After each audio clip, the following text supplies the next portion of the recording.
여러분, 이 방에 계시는 회원분들은 대부분 애정결핍 때문에 주변 사람, 배우자나 자녀 혹은 연인과 문제를 일으키고 있어요. 그래서 애정결핍에 대해서 꼭 배울 필요가 있습니다. 애정결핍이 뭔지 정확하게 알기만 해도 대부분은 치료 가능성이 아주 높아져요. 사람들이 애정결핍에 대해서 굉장히 잘 알고 있어요. 요즘 일상적으로 애정결핍이라는 단어를 많이 쓰거든요. 그런데 대부분의 사람들이 애정결핍에 대해서 전혀 반대의 해석을 하고 있거나 큰 오해를 하고 있어요. 사람들은 애정결핍이라고 하면 애정이 부족한 상태, 그래서 누군가가 나에게 애정을 채워주면 치료되는 거라고 믿고 있어요. 그래서 누군가가 나 애정결핍이야 그러면 그 상대방에 있는 사람은 애정을 채워줘야 된다는 압박감을 받죠. 이건 사실 아주 잘못된 오해에서 시작된 겁니다. 그래서 애정결핍에 대해서 배워볼게요. 애정결핍이라는 것은 애정이 부족한 상태예요. 그래서 누군가가 채워주면 치유가 되죠. 하지만 실질적으로 봤을 때 애정결핍이라는 단어는 애정무지라는 말로 바꿔야 돼요. 애정, 사랑하는 법을 몰라서 생기는 질병입니다. 왜 사랑하는 법을 모르는가? 애정결핍은 보통 어려서 부모님한테 사랑을 못 받아서 그런다라고 해석을 하거든요. 사랑을 못 받아서 애정결핍이 생기는 건 맞아요. 하지만 사랑을 못 받았기 때문에 일어나는 문제는 결핍의 문제이면서 동시에 사랑을 받았을 때 어떤 느낌인지를 모르는 거예요.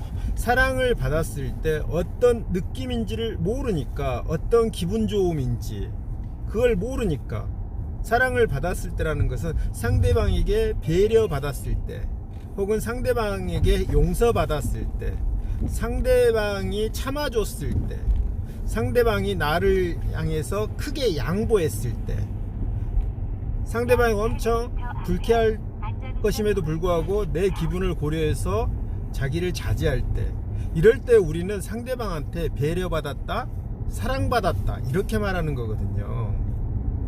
바로 그런 느낌을 많이 받아본 사람은 사랑에 대해서 확신이 생겨요. 아, 상대방이 저렇게 배려해주고 참아주고 나를 위해서 양보해주니까 받는 내가 이러이러한 기분이구나, 이걸 어렸을 때 이런 감동이구나 라고 확신이 생기기 때문에 그 확신, 그 확고불변한 믿음을 가지고 상대방한테 그렇게 대해요. 상대방이 약간 서툴거나 오해를 하더라도 망설이지 않고 저 사람도 내 태도에 결국은 행복해 할 것이다 라는 확실한 믿음이 있어요. 그래서 상대방 눈치를 보지 않고 자기가 알고 있는 사랑의 방법으로 상대방을 대하는 거죠. 그래서 이 사람은 애정결핍이 없어요. 부모님한테 사랑을 받았기 때문에. 동시에 애정에 대해서 아는 사람이에요. 애정이 어떻게 작동하는지 잘 체험하고 알고 있는 사람이죠. 그러다 보니까 이 사람은 사랑을 아는 사람이에요. 자, 다시 설명할게요. 애정결핍인 사람은 사랑하는 방법을 모르는 거예요. 그래서 상대방의 태도 하나하나에 일희일비하는 겁니다. 확신이 없는 거예요. 사랑은 알지 못하기 때문에 책이나 드라마나 소설 속에서 겉으로 표현되는, 상징적으로 표현되는 액션, 선물하고 말 들어주고 칭찬해주고 이런 체험이 아닌 들어서 배운 것 혹은 상상해서 자기도 하겠다고 다짐했던 것을 애정결핍인 사람들은, 애정무지인 사람들은 상대방한테 하는 겁니다. 근데 이것은 상상 속의 사랑이라서 서툴고 거칠어요. 어려서부터 축구를 많이 해본 사람은 축구를 알아요. 심지어는 축구에 대한 갈증도 없어요.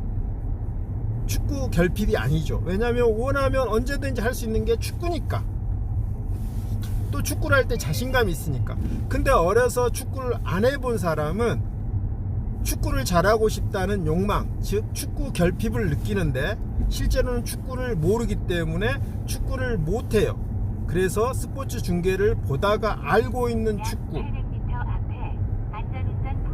댓글 달면서 남들이 말하는 축구를 상상이에요. 하지만 몸이 전혀 경험이 없기 때문에 실제 상황, 즉 축구하러 운동장에 들어갔을 때는 아주 엉망진창이 돼버려요. 상대방한테 피해를 끼치죠. 근데 이 사람이 상대방한테 피해를 끼칠 의도가 있었냐? 없었어요. 단지 축구를 몰라서 팀원들을 불편하게 하고 있는 거예요. 이게 결핍의 실체입니다. 결핍은 못 받았다는 거고 부족하다는 거고, 못 받고 부족했기 때문에, 경험이 부족했기 때문에 지식이 없는 거고, 지식이 없기 때문에 노력을 안 하는 게 아니에요. 의지가 없는 게 아니에요. 지식이 없고 배워본 적이 없기 때문에 사랑하는 법을 모르는 겁니다. 그래서 대부분 애정결핍은 상대방에게 이유를 찾지만 근본적으로 애정결핍은 자기 자신의 문제이기도 합니다. 그러면 어떻게 애정결핍을 극복해야 되느냐? 애정결핍은 다짐한다고 해서, 의지를 갖는다고 해서, 결심한다고 해서 해결되는 문제가 아니라 유일하게 배우는 방법밖에 없어요. 이때 책이나 드라마나 소설 속에서 종교를 통해서 배울 수 있는 게 아닙니다. 애정은 실제 상황이기 때문에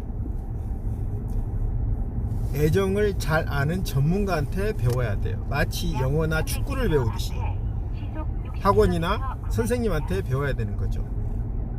그리고 제대로 배워서 그것을 코치를 받으면서 배우자나 곁에 있는 사람한테 계속 애정을 연습하고 보내야 돼요.